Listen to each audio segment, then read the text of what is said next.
우리 기독교 강요를 쭉 보게 되어지면서 어떻게 보면은 좀 지루하다 싶을 정도로 칭의에 집중하고 있음을 보게 됩니다. 왜냐하면은 우리 이제 갈림길이죠. 처음에 그 시작은 정말 미약해요. 약간의 차이, 카톨릭과 우리 이제 복음과의 차이가 약간의 갈림길인데 여기에서 우리가 주의하지 않고 아니 뭐 차이가 뭐 여기나 이거나 큰 차이가 없으니까 뭐 아니 뭐 칭의 받은 다음에 선을 행하는 것이나 뭐 이제 선행으로 구원받는 것이나 어차피 다 이 믿음과 선행이 다 있는 거니까 뭐 큰 차이가 없겠지라고 거기서 이제 헷갈리기 시작을 하면 나중엔 크게 벌어지는 거죠. 이 서로의 이 건너올 수 없는 그런 다리를 우리가 이제 이 벌어지게 되어지는 거예요. 그래서 우리가 저도 이제 이 칭의를 쭉 하면서 우리가 지속적으로 자발적인 헌신에 대한 부분들을 이제 교회에서 많이 강조하고 또 강조하는데 칭의도 그겁니다. 칭의가 이 500년 전의 칼빈도 우리가 진짜 신앙이냐 아니냐 참된 복음 가운데 있냐 그렇지 않느냐 이게 바로 칭의, 자발적인 헌신, 은혜 이것이 우리의 모든 출발점이냐 아니면 보상에 대한 기대냐 그러니까 여기에 따라서 이제 갈라지게 되어짐을 알고 있었기 때문에 좀 지루한 부분이지만 칭의에 대한 부분들을 집중적으로 이제 이야기하고 있고요. 오늘 말씀도 마찬가지입니다. 그동안 했던 부분들에 좀 반복이 되어지고요. 어떻게 보면 오늘 말씀은 오전에 했던 설교에 대한 또 이제 보충이 되어지기도 합니다. 우리 제목을 보면 16장에 거짓된 중상에 대한 반박인데 칭의 교리를 겨냥한 교황주의자들의 거짓된 중상에 대해서 반박한다. 그래서 이제 교황주의자들 카톨릭이죠. 이들이 이제 이 행하고 있는 세 가지의 이제 거짓된 중상. 1번에 칭의의 교리는 선행을 배제하는가? 이 카톨릭은 뭐라고 주장을 해요? 첫 번째, 선행을 폐지한다. 칭의를 강조하면 믿음으로만 구원받는다. 이 사실을 우리가 강조하면 선행을 폐지한다. 그러니까 선행을 하지 못하도록 사람을 뭐예요? 유혹한다. 오늘 아침에 말씀드린 것처럼 세상이 그렇게 이야기하죠. 믿음으로 구원받는데 뭐 이렇게 살건 저렇게 살건 선행하는 게 어려운 일이거든요. 악행하는 것은 쉬운 일이죠. 그렇죠? 그래서 이미 믿음으로 구원받을 수 있다라고 하면 선행보다는 어때요? 이미 구원이 보장되어 있다라고 하면 악행으로 갈 가능성이 많이 있습니다. 그렇기 때문에 칭의는 선행을 폐지하는 것 아니냐. 칭의로 믿음으로 구원받는다. 이것을 주장하면 그로 인해서 선행을 하지 못하도록 오히려 사람들을 유혹한다. 이렇게 카톨릭이 주장을 합니다. 두 번째로 보면 의로 가는 길을 너무 쉽게 만든다. 너무 쉽다는 거죠. 믿음으로만 구원받냐. 뭔가 선행이 있어야지 믿음으로만 구원받는 건 너무 쉽다 이렇게 주장을 해요. 세 번째로 보면 죄의 본성을 가지고 있는 자들로 하여금 더욱 죄를 짓게 만든다. 근데 우리가 쭉 세 가지를 보면은요 재미있는 사실을 볼 수 있습니다. 우리가 뭐 교황주의자들의 거짓된 중상이다 이렇게 이야기했는데 그걸 빼고 보면 1, 2, 3번은 누가 주장하는 거예요? 선행을 폐지한다? 너무 구원받는 게 쉽다? 악한 자들로 하여금 더 죄를 짓게 만든다. 세상이 주장하는 겁니다. 믿지 않는 사람들이 똑같은 주장을 하는 거죠. 그렇죠? 오늘 오전에도 세상의 오해 말씀드렸잖아요. 믿음으로 구원받는다고 주장하니까 뭐 무슨 악행을 저질러도 믿는 사람들은 다 구원받는 거야. 너무 쉬운 거 아니냐? 뭐 그게 말이나 되냐? 그러니까 세상이 이야기하는 것과 카톨릭이 이야기하는 것이 똑같다는 거예요. 선행을 강조하고 공로를 주장하는데 그 자체가 세상의 세속적인 사고방식과 똑같다는 거죠. 로마서 12장을 통해서 너희는 이 세대를 본받지 말라 이렇게 말씀했죠. 그러니까 세상과 똑같은 주장을 하는 것은 거룩한 게 아니죠. 우리의 주장과 우리의 믿음과 고백은요. 세상과 달라요. 그래서 구별되어지고 거룩한 겁니다. 그래서 우리가 행위로 구원받는 것이 아니라 뭐예요? 믿음으로 구원받는 거죠. 행위로 구원받는 건 누구도 주장하죠? 불교도. 모든 종교가 다 똑같이 주장합니다. 그러니까 선한 삶을 살면 착하게 살면 구원받는다. 우리가 그거라고 이야기하면 우리가 예수님을 믿을 이유가 없습니다. 오직 믿음으로만 구원받기 때문에 예수님 믿는 거죠. 선행으로 구원받는다라고 하면 예수님 안 믿어도요 얼마든지 구원받을 수 있는 거예요. 주님께서 이 땅 가운데 오셔서 십자가 지실 이유가 없습니다. 선행을 하기만 하면 되니까요. 근데 우리가 그 길이 아니기 때문에 지난주 말씀드린 것처럼 우리가 아무리 선행이라고 주장을 해도요, 그 선행 안에는 악이 들어있기 때문에 순전한 선이 아니죠. 그러니까 사람들은 선행을 행할 수조차 없습니다. 오직 예수님을 믿음으로만 구원받게 되어지는 것, 이게 우리의 신앙의 고백이 되어지는 것. 이 주장을 따서 보게 되었을 때에 칼빈이 아주 재미있는 도전을 합니다. 좋다. 이 교양주의자들이 우리로 하여금 그래 너희는 너무 쉽게 구원하기를 주장한다. 믿음으로만 구원받고 그렇게 이야기하니까 너무 쉬운 길을 이야기한다. 아이, 그게 어떻게 돼? 선을 행해야지 구원받지. 칼빈이 이렇게 주장합니다. 그럼 너희는 어떻게 살고 있냐? 이거 물어보는 거예요. 교양주의자들에게. 교양주의자들이 우리 복음주의자들, 이제 개혁교회에 믿음으로 구원받는 칭의를 자꾸 공격하는데 선을 행해야지. 그 칭의를 이야기하면, 칭의만 이야기하면 더 죄를 짓고 악한 일을 걸어가고 우리처럼, 카톨릭처럼 선행으로 구원받을 수 있다. 이것을 주장을 해야지. 그래야지 이 믿는 자들이 선한 삶을 살 것이 아니냐. 이렇게 공격을 하는데 아주 간단하게 질문하는 거예요. 너희는 그러면 선을 행하고 있냐? 이렇게 물어보는 거예요. 선을 행함으로 구원을 얻을 수 있다고 주장하는 너희는 선을 행하고 있냐? 어떤 것 같아요? 전혀 안 그렇거든요. 우리 이제 얼마 전에도 지금 이제 캐나다에서 이제 어떤 이제 뭐죠? 영국 여왕인가 뭔가 어떤 이제 뭐 이 동상들을 뒤집고 난리가 났잖아요. 왜 그 난리가 났어요? 카톨릭이 들어와서 그 땅의 원주민들 너무 많이 학살한 거예요. 어린 아이들도 그러고. 그런 이제 유해들이 발굴되다 보니까 이 부끄럽다는 거죠, 역사가. 그래서 이제 다 뒤져버리고 동상도 무너뜨리고. 우리가 중세를 갖다가 암흑의 시대라고 하잖아요. 그렇죠? 카톨릭이 지배했던 시대. 그 암흑의 시대라는 것은요, 뭐 문화가 쇠퇴하고 이런 거 아니에요. 온갖 교황청을 중심으로 그 카톨릭 성당 안에서 온갖 부정과 비리, 교황이 사생활을 낳고 뭐하고 온갖 일들이 그 안에 다 벌어진 거거든요. 그러니까 죄가 가장 많았던 시대가 중세예요. 누가 지배했어요? 카톨릭이 지배를 했습니다. 선행으로 구원받을 수 있다고 주장하는 그 카톨릭이 유럽을 다 지배하는 시기에 카톨릭이 가장 악이 많았습니다. 칼빈이 물어보는 거예요. 우리는 칭의로 믿음으로만 구원받을 수 있다고 주장하는 너희는 그것은 잘못된 것이고 선행이 있어야지 구원받을 수 있다고 이야기하는데 너희가 어떠냐 이거예요. 그렇게 선행을 강조하고 공로를 강조하고 이 공로로 선행으로 구원받을 수 있어야지만 사람들은 비로소 선을 행할 수 있다고 주장하는 너희는 얼마나 악을 많이 행하고 있냐. 그러고도 너희가 그런 주장을 할 수 있냐? 이렇게 물어보는 거죠. 그러니까 선행으로 구원받을 수 있다고 주장을 하고 강조하면 반드시 악행으로 갑니다. 왜요? 인간의 행위잖아요. 그렇죠? 그러니까 처음 시작은 선을 행하려고 하지만 인간의 행위에는요. 사단이 틈탈 것들이 너무나 많이 있습니다. 그렇기 때문에 선행으로 시작했다가 나중에요. 악행으로 갑니다. 가장 대표적인 집단이 바리새인들이거든요. 이 바리새인들이 시작되어진 것은 어떻게 보면 바벨론으로 포로로 잡혀갔을 때 더 이상 이제 예루살렘에서 예배할 수 없잖아요. 제사할 수 없습니다. 그러니까 그 지역에서 회당을 지은 거죠. 거기서 말씀을 가르치고 우리가 하나님 말씀에서 벗어나서 우리가 이제 이 땅 우리나라가 멸망했다. 다시 한번 우리가 말씀을 공부하자. 말씀을 배우자. 성경 중심으로 하나님 중심으로 돌아가자. 그렇게 바리새인들이 신앙에 대한 열심으로 시작을 하였는데 그것이 자꾸 뭐예요? 선행을 강조하고 또 이 지켜야 될 율법을 강조하고 이러다 보니까 예수님 당시에 와서 회칠한 무덤이 됩니다. 우리가 행위를 강조하는 것은 처음의 시작은 아름다울 수 있습니다. 처음의 시작은요, 카톨릭도 이야기한 것처럼 우리가 당연히 우리가 이제 구원받기 위해서는 착한 일을 행해야지 이렇게 주장을 하는데 거기는 반드시 사단이 틈타기 때문에 나중에는요 악행으로 기울어질 수밖에 없습니다. 그래서 인간의 행위에 어떻게 보면 이제 이 연약함이죠.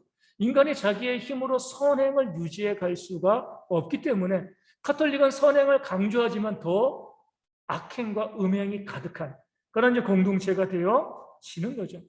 물론 이제 우리 이신칭의를 주장하면서 이제 악행을 일삼는 사람들이 있습니다. 오늘 아침 말씀 증거한 것처럼 우리는 어때요? 구원받은 사람들은 당연히 선을 행할 수밖에 없죠. 하나님의 형상이 우리 가운데 있으니까. 그런 면에서 내가 구원받았다, 믿음으로 구원받았다라고 주장하면서 악행을 일삼는 사람들은 구원받지 못한 거죠. 믿음이 없는 거예요. 그렇죠? 우리가 구원받게 되어지면 하나님께서 우리의 어때요? 본성을 변화시켜 주거든요. 우리의 본성이 변화되어지니까 아침에 말씀드린 것처럼 딱 그게 정확한 것 같아요. 우리 선이라는 DNA가 우리의 영에 들어와 있어요. 들어와 있기 때문에 우리가 의지적으로 선을 행하는 것이 아니라 자연스럽게 선을 행할 수 있게 되어집니다. 물론 의지적인 선을 부정하는 거 아니에요. 하지만 그거보다는요, 자연스럽게 선을 좋아하고 선을 행하는 그런 모습들이 우리 가운데 나타납니다. 구원받지 못한 사람들은요, 가톨릭은 의지적인 선밖에 없어요. 그래, 구제해야 돼, 뭐 해야 돼 하면서도 그 안에는 자기를 자랑하고 드러내는 그런 악이 있는 거죠. 근데 우리는 선한 일이 즐거운 거예요. 원수를 사랑하고요, 남에게 무엇인가 나눠주면서 내가 이거 선을 행했으니까 하나님께 보상받아야지, 이것이 아니라 뭐예요? 즐거운 거예요. 그게 남에게 나눠주는 것이, 섬기는 것이, 남의 종으로 그 사람의 종 노릇하는 것이 기쁘고 즐거운, 그게 자연스럽게 되어지는 것이 우리가 구원받았다는 겁니다. 그러니까 우리가 구원받은 자들이요, 악행을 일삼을 수가 없는 거죠. 오히려 행위로 구원을 주장하는 카톨릭이 더 많은 악행을 일삼는 겁니다. 우리가 믿음으로 의롭다함을 받은, 칭의받은 사람들은요, 칭의 받았기 때문에 거룩해지는 거예요. 마치 무엇과 같냐면 우리는 이거예요. 늪에 빠져 있는 거죠. 계속 늪에 있으면 이제 죽을 수밖에 없는데, 가톨릭은 뭐예요? 이 자력으로 늪에서 헤어져 나와요. 그래야지 구원받을 수 있는 거예요. 근데 우리가 저는 늪에 빠져본 적이 없지만 알고 있는 상식으로 보면 어때요? 늪에 빠져 있을 때 자꾸 허우적거리면 어떻게 되죠? 더 들어가죠. 그렇죠? 그러니까 더 나오려고 그러니까 살려고 내 힘과 내 능력을 의지해서 살려고 나오면 더 깊이 그 늪에 빠져 들어가는 것처럼, 선행을 함을 통해서, 선행을 위해서 내가 선행을 통해서 구원받을 수 있다라고 생각을 하고 선행에 집중하면 집중할수록 악행이 더 많아집니다. 나중에 보면 더 악해지는 거죠. 근데 우리는 뭐예요? 구원받은 사람, 우리 이제 개혁주의는 늪에 빠져서 포기하는 겁니다. 내 힘으로는 여기서 벗어날 수가 없어요. 뭐 하는 거죠? 도와달라고 외치는 거예요. 그때 하나님께서 내 손을 잡아서 나를 끌어내 주시는 거죠. 그래야지 이게 우리의 구원입니다. 내가 하나님을 붙잡는 것도 아니죠. 하나님이 내 손을 잡아서 나를 그 늪에서 끄집어내시는 것, 이것이 바로 우리의 구원이고, 그래서 우리가 하나님께서 나를 거룩하게 만들어 주시는 것이지, 사람이 뭐라고 자기 힘으로 거룩하게 될 수가 있습니다. 가톨릭이 주장한 그거잖아요. 내가 거룩하게 되어야지만 구원받을 수 있어. 근데 어떻게 우리가 거룩해질 수 있는? 불가능에 도전하는 겁니다. 우리가 도전은요, 가능한 일에 도전해야죠. 안 되는 건 포기해야 돼요. 전혀 안 되는 건, 가능성이 1%도 없는 그런 불가능에 우리가 도전할 필요가 없습니다. 하나님의 도우심을 구하고 하나님께서 우리를 끄집어내서 씻기심으로 거룩해지는 것이지, 우리가 우리의 힘으로 거룩해지고 그 선행을 통해서 거룩해져서 구원을 얻을 수는 없습니다. 두 번째 보면, 칭의의 교리는 선행에 대한 열성을 억누르는 것. 우리 성도님들은 어떤 것 같아요? 내가 믿음으로 구원받았어. 예수님께서 나를 위해 십자가에 달려 죽으셨어. 내가 그 예수님을 믿음으로 구원받았어. 그 믿음이 우리 가운데 딱 생기는 순간 이미 구원받았으니까 내가 어떻게 하면 죄를 많이 지을까? 이런 마음이 드나요? 가톨릭은 그렇게 주장하는데 그건 일반적이지 않습니다. 정말 내가 구원받고 십자가의 은혜를 알면은요, 하다못해 짐승도 뭐예요? 은혜를 갚으려고 하는데, 우리가 십자가의 은혜를 알고 있다라고 하면은요, 선행을 억누르는 게 아니죠. 더 선행을 우리가 이 행함을 통해서 하나님의 영광을 돌리는 그런 삶을 살아갈 수밖에 없습니다. 앞서 말씀드린 것처럼 하나님의 형상이 회복되어졌기 때문에요, 선한 일이 좋아지거든요. 우리가 이제 자주 말씀드리는 것처럼 청년들은 이 천국 가는 것을 두려워하죠. 왜 두려워하냐면 재미없을 것 같으니까. 세상이 너무나 재미있는데 천국 가가지고 맨날 하나님 찬송하고 예배하고 지루할 것 같아. 매력이 떨어지는 거예요. 우리 성도님들은 어떤 것 같아요? 매일 모여가지고 하나님을 찬송하고 예배하면 좋을 것 같아요? 올림픽도 없고, 뭐 드라마도 없고, 뭐 매일 모여가지고 뭐 찬송만 하고 예배만 하고 그럼 좋을 것 같아요? 솔직히 저도 아직은 약간 좀, 천국 가긴 가야 되는데, 매일 모여서 찬송하고 예배하고 좀 부담스럽다. 이런 마음이 있습니다, 저도. 근데 그거는 인간이기 때문에 그래요. 그렇죠? 우리가 구원받아서 하나님 나라 가면 우리의 모든 이 성향이 전적으로 갱신되어지는 거죠. 지금은 여전히 이 세상 가운데 있기 때문에 세상의 쾌락과 즐거움에 대한 유혹이 있어요. 근데 정말 우리가 변화된 영화된 모습이 되어지면 하나님께 예배하고 하나님께 말씀 듣고 하나님께 찬송하고 나아가는 이게 정말 좋아지는 사람으로 그러니까 그렇게 변해지고 난 다음에 어때요, 우리가? 하늘나라 가서 매일 찬송하고 예배하니까 그것이 우리의 기쁨이 되어지는 거죠.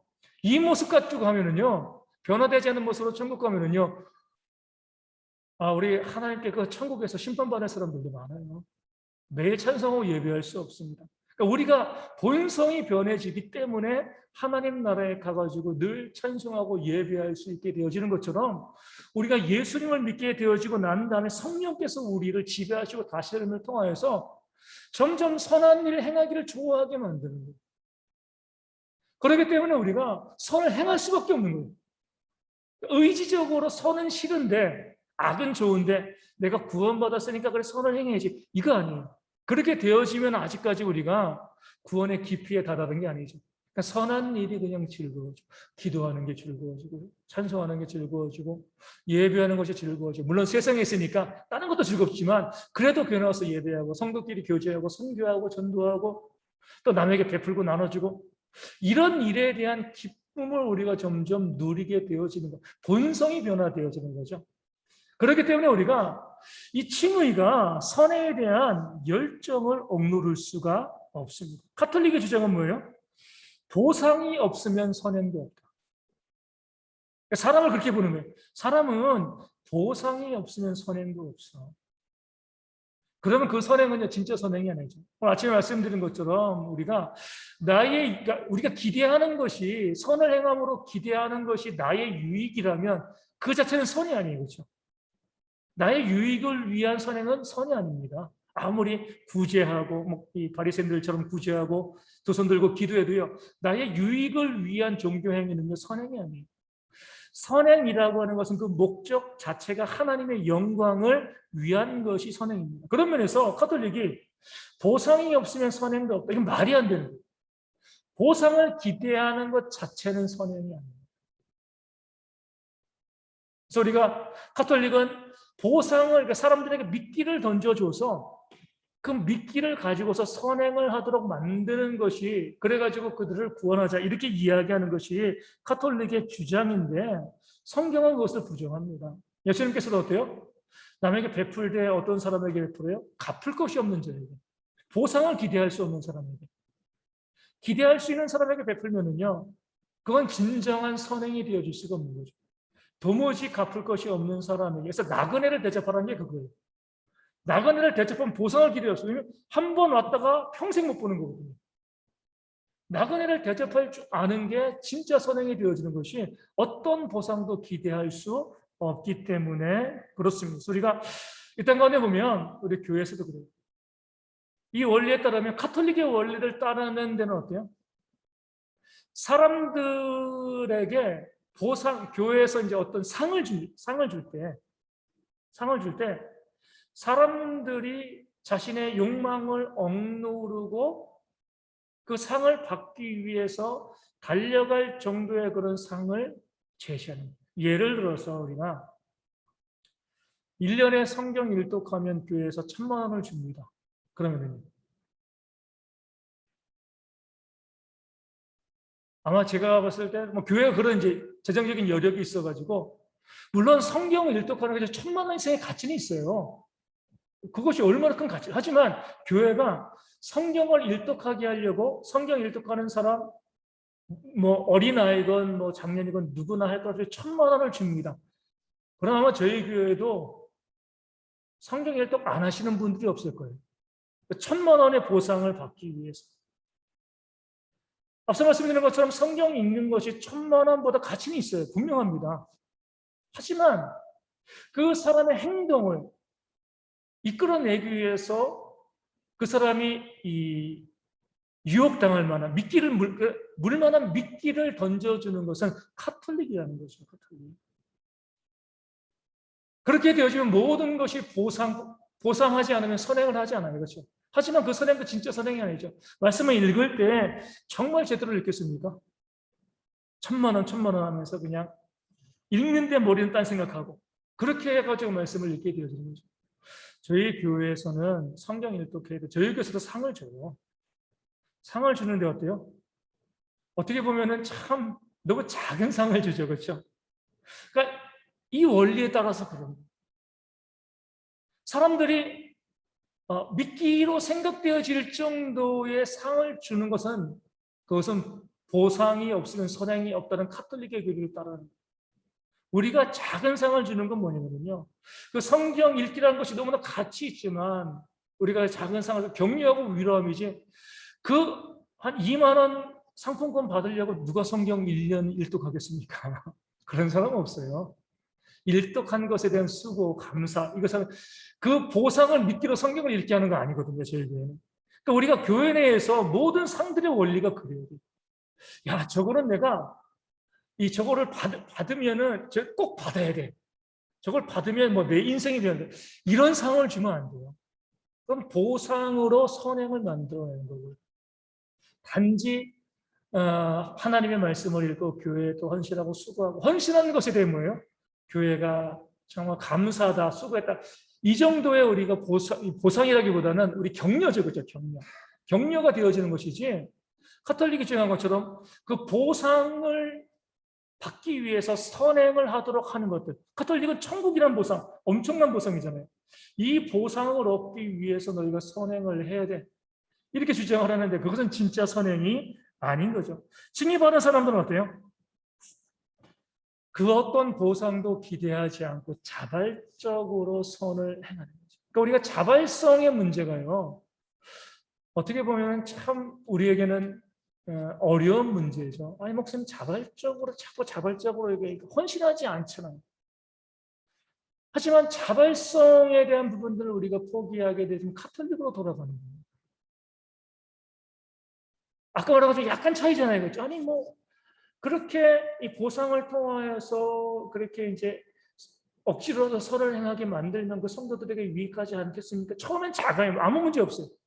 나중에 되어지면 그 차이가 극복할 수 없을 정도로 많이 커지는 거죠. 지금 한국교회를 통해서도 보면 성경의 원리대로 이 500년 전에 이 기독교 강요의 이 원리대로 보상을 바라지 않고 구원의 은혜에 감격하여서 자발적으로 선을 행하고 자발적으로 봉사하고 헌신하는 그런 것들을 강조하는 교회들이 많지 않습니다. 카톨릭으로 돌아간 거죠. 그러면서도 우리가 결과가 좋으니까 그렇죠. 아무래도 카톨릭도 그러고요. 우리 기성교회도 그러지만 보상을 세게 해주고요. 그렇게 하면 헌신 많이 합니다. 결과가 많이 나오죠. 그 결과 때문에 우리가 복음의 본질을 놓쳐버리는 것이 과연 옳은 것인가? 그러니까 여기에 대한 고민들이 우리 가운데 있어야 됩니다. 그래서 우리가 성경도 말씀하고 또 그것을 다시 한번 이 칼빈이 주장한 것처럼 보상을 위한 선행은 그것은 공로는 카톨릭적인 개념이 되어지는 것이고 우리는 뭐예요? 구원의 은혜에 감격하여서 우리가 헌신하는 거죠. 우리 가정에서도 그러잖아요. 똑같은 원리대로 자녀들이 우리는 그런 부모님들이 별로 없지만 자녀들이 뻔히 내가 가지고 있는 그 유산 때문에 효도하면 어때요? 그렇게라도 효도해야지. 물론 효도해야죠. 효도해야 되는데 효도 안 하는 것보다 낫겠죠. 그렇죠? 하지만 유산 때문에 자녀들이 효도하고 부모님한테 정말 잘하면 부모의 입장으로서 기쁘기만 할까?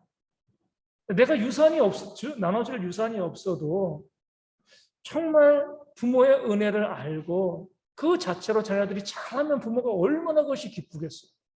우리 이번에 이제 올림픽 보면서 우리 이제 최연소 금메달 김재덕 이 선수 있잖아요. 고등학교 2학년인가 3학년인가 그러잖아요. 그렇죠? 아직 고등학교도 졸업하기 전에 군 면제가 된 이제 또 이제 평생 연금도 나오잖아요. 근데 이제 우리 김재덕 선수는 무엇 때문에 그렇게 열심히 했어요? 어머니가 없잖아요. 전 정확한 내용은 모르지만 부부 이제 이혼한 것 같아요. 그렇죠? 돌아가셨다는 얘기가 안 나온 거 보니까 어머니가 없다는 얘기만 들어보니까 이혼한 것 같고 그 아버지가 또 이제 할머니가 김지덕 선수를 정말 어렵게 키운 거죠. 그렇죠? 어렵게 키워서 아버지도 지금 병중에 있고 할머니도 요양원에 있고 정말 어려운 과정에서 경북 예천 저기 어머니 고향인데 거기서 이제 어려운 가정에서 그렇게 이제 자라왔는데 그 올림픽에서 김지덕 선수가 금메달 따려고 애쓰고 노력한 동기 정말 결정적인 동기는요 연금도 아니고 다른 것도 아니죠. 그 아버지와 할머니에게 뭐예요? 효도하는 거예요. 자기를 버리지 않고 자기를 키워준 것에 대한 그 아버지와 할머니에게 우리 김지덕 선수가 유산 받을 게 없어요. 자기가 돈 벌면 어때요? 할머니 보살펴 드리고 아버지 보살펴 드려야지 자기가 이 유산으로 받을 게 하나도 없어요.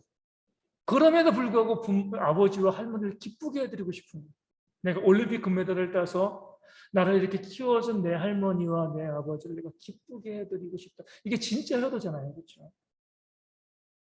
더 이상 받을 것이 없음에도 불구하고 자기를 길러준 것에 대한 감사와 은혜를 아니까 거기에 대해 가지고 아무것도 기대하지 않고요. 오히려 돕고 섬기려는 마음으로 열심히 운동하고 또 올림픽 금메달도 땄어요. 얼마나 기특해요, 그게. 부모에게 받을 유산에서 금메달 안 따면 내가 유산 안 나눠줘. 이렇게 해서 딴 게 아니잖아요. 그렇죠? 이게 우리의 헌신과 우리의 선행도 마찬가지입니다. 은혜를 알면 정말 그 구원의 은혜를 내가 알고 있다라고 하면은요.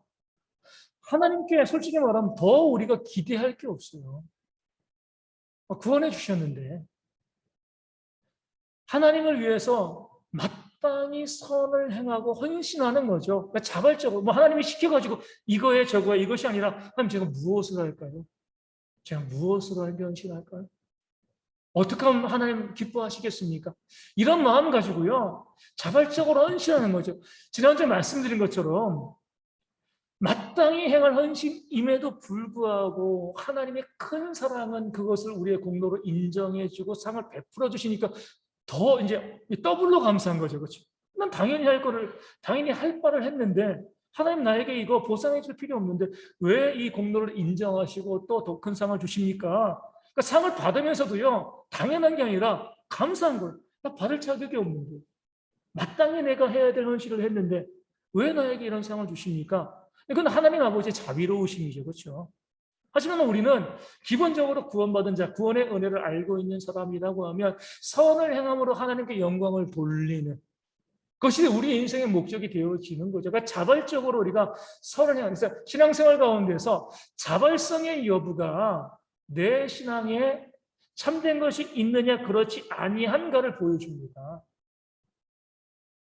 억지로 남이 시켜가지고 남의 눈치 때문에 남에게 인정받기 위해서 헌신하고 카톨릭으로 돌아가는 그런 거 하나도 없어도 아무도 알아주지 않아도 오른손에 아니라 왼손에 몰라도 내가 정말 이 교회를 위해서 어떤 헌신을 해도 아무도 몰라주는 것이 오히려 나에게 기쁨이 되어지는 거예요. 알아주는 게 기쁨이 아니라 몰라주는 게 기쁨이 되어서 그렇게 헌신하고 수고하고 애쓰는 그런 모습이 있는 것. 이게 바로 칭의가 선행을 조장하는 거죠. 진짜 칭의는요, 선행을 억누르는 것이 아니라 선행을 더 북돋고 조장하게 되어지는 겁니다. 우리가 가장 중요한 예로 이 탕자의 비유를 볼 수 있는 거죠. 탕자의 비유에서 큰아들은 카톨릭을 상징합니다. 예수님이 그렇게 말씀하신 건 아니지만 실제로는 큰아들은 카톨릭이에요. 아버지 집에 남아 있으면서 열심히 아버지의 말씀 가운데 순종하고 아버지 일을 위해서 애쓰고 수고했는데 나중에 뭐예요? 아버지께 대들잖아요. 내가 이렇게 공로를 쌓았는데 나에게 해준 게 뭐 있습니까? 인간의 공로를 주장하는 사람들의 마지막 모습. 정말 아버지를 공경해가지고 그 집에 남아있어가지고 동생의 목까지 열심히 수고하고 헌신하면 얼마나 좋아요. 근데 그 아들의, 그 큰아들, 집에 남아있던 큰아들의 목적은 아버지의 유산이었어요. 둘째 이 탕자랑 똑같습니다. 탕자는 빨리 달래서 그냥 가져간 거고 큰아들은 아버지가 빨리 죽기만을 기다린 거예요. 둘 다 똑같이 유산을 탐내고 있는 거예요. 겉으로 보기에는 탕자가 더 나쁜 놈이고 큰아들은 좋은 아들처럼 보이지만 큰아들도 똑같습니다. 아버지에게 대들었잖아요, 나중에. 둘째 아들 탕자는요, 정말 못된 놈이지만 돌아와서 아버지가 받아주시니까 그 다음에 성경에 나와 있지 않지만 칭의 받았으니까 그 아버지에게 더 이상 제가 봤을 때 그래요. 저는 이미 아버지 유산을 받았기 때문에 저는 유산 원하지 않습니다. 바라지 않습니다. 아버지께서 원하시는 대로 정말 아버지 뜻에 순종하면서 그냥 평생 아버지 효도하고 섬기며 살아가겠습니다. 이렇게 살아갔을 거예요. 그럴 때 아버지가 또 유산을 주시는 거죠. 그렇죠? 탕자님이 유산을 받아갔기 때문에 더 이상 요구하지도 않을 거고 달라지도 않을 거지만 아버지의 자비와 사랑은요. 그런 자녀에게 또 주는 거예요. 하지만 탕자는 그것을 기대하지 않는 거죠.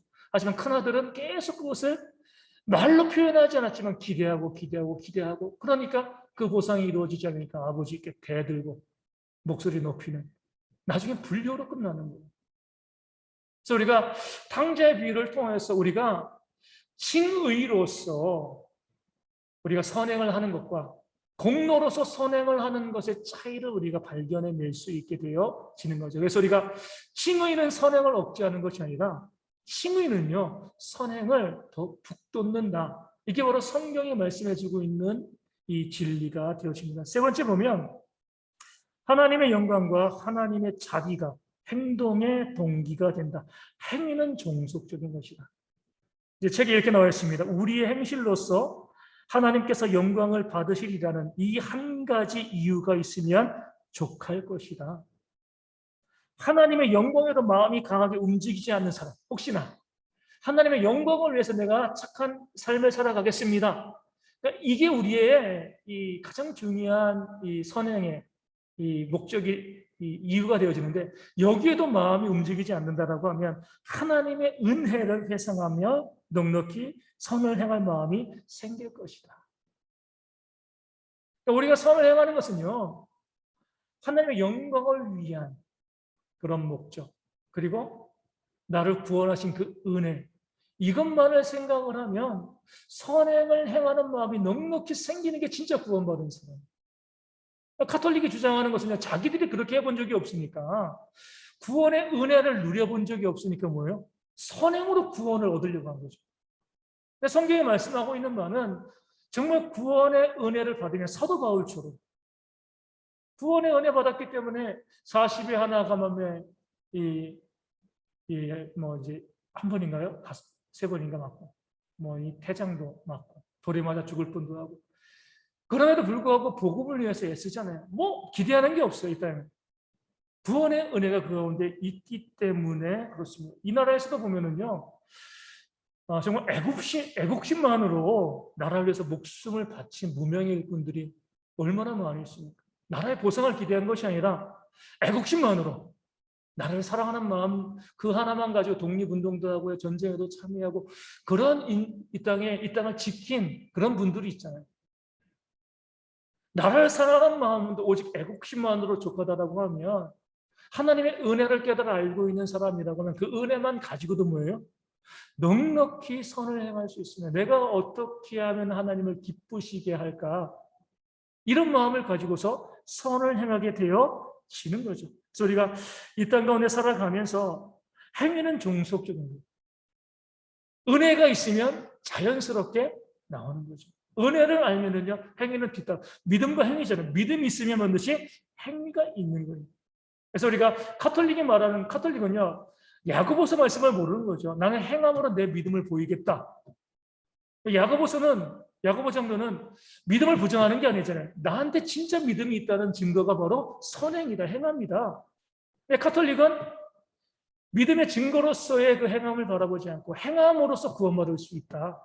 이 사실을 강조하죠. 그러면서 보면은 성경을 한 1000년 이상, 거의 2000년 가까이 성경을 연구하면서도 진리를 바라보지 못하는 거예요.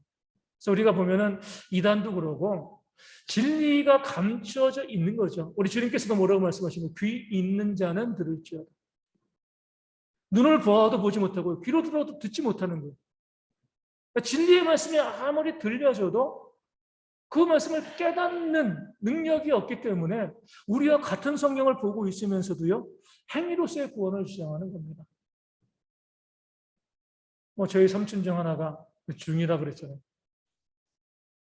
성경을 1년에 2독하면서도 구원의 진리에 다가가지 못해요. 그렇게 성경을 열심히 읽어요. 중인데도. 그런데도 믿음으로 구원받는다, 이 사실이 그분에겐 가려집니다. 이단들도 성경 읽잖아요. 말도 안 되는 해석을 합니다. 영이 가려져 있기 때문에. 그래서 우리가 정말 하나님 말씀을 읽고 제대로 이해하고 믿음으로써 구원받는다는 사실을 고백하는 것 자체도 우리 가운데 은혜입니다. 내가 알고 고백하는 게 아니거든요. 하나님께서 고백하게 하시는 것이기 때문에 그렇습니다. 마지막으로 칭의의 교리는 죄인을 선동한다. 아까 이제 세 번째 나왔죠? 우리 이제 1번의 세 번째. 죄를 더욱 짓게 만드는 것이 아니냐. 계속 끊임없이 이야기했습니다. 그럴 수 없는 거죠. 정말 구원받은 성도들, 칭의 받은 성도들은요, 죄를 더 짓도록 그 마음이 움직이는 것이 아니라 거룩한 삶을 살도록 하나님께서 우리의 심령을 만지시고 움직여 주시는 거죠. 그렇게 해서 우리가 보면 이렇게 됐어요. 칭의의 교리는 죄인을 선동한다. 어떤 면에서 선동해요? 죄를 짓지 않도록 선동한다. 이렇게 바꿔 부를 수가 있습니다. 그래서 우리가 오늘 아침 말씀 그대로 딱 적용해서 우리가 구원받은 하나님의 백성이라고 하면 반드시 뭐예요? 선을 행할 수밖에 없습니다. 그것이 바로 하나님께서 우리를 구원하신 그런 이유와 목적 중에 하나가 되어집니다. 그래서 우리가 이 땅을 살아가면서 내가 구원받았다. 내가 하나님의 백성이다. 그러면은 마땅히 선을 행하고 선을 행하는 기쁨으로 살아가는 것. 이것이 이제 우리의 존재의 모습임을 기억하시고 이번 한 주간도 살아가시면서 억지로 선을 행하기보다 우리 기도하실 때 하나님 선을 행하는 것이 즐겁게 해주세요. 선을 행하는 그런 기쁨이 내게 있어서 막 내 곳간에 있는 거 마음껏 나눠주면서도요 막 기뻐하고 즐거워하고 남들이 나의 정말 성경 모습 오른뺨을 때려도요 기쁨으로 왼뺨을 댈 수 있고요 겉옷을 달라고 하면 속옷까지 내줄 수 있는 그런 모습이 우리 가운데 넘칠 수 있도록 우리도 그러고 우리 대형교도 마찬가지예요. 선행을 하는데 선한 일을 행하는데 정말 기뻐하고 즐거워하고 온 성도가 한 마음이 돼서 그 일 가운데 동참할 수 있는 그런 교회가 되어질 수 있도록 그런 구원받은 참된 믿음으로 구원받는 교회가 되어질 수 있도록 우리 또 많이 기도해 주시면 우리 감사하겠습니다. 우리 함께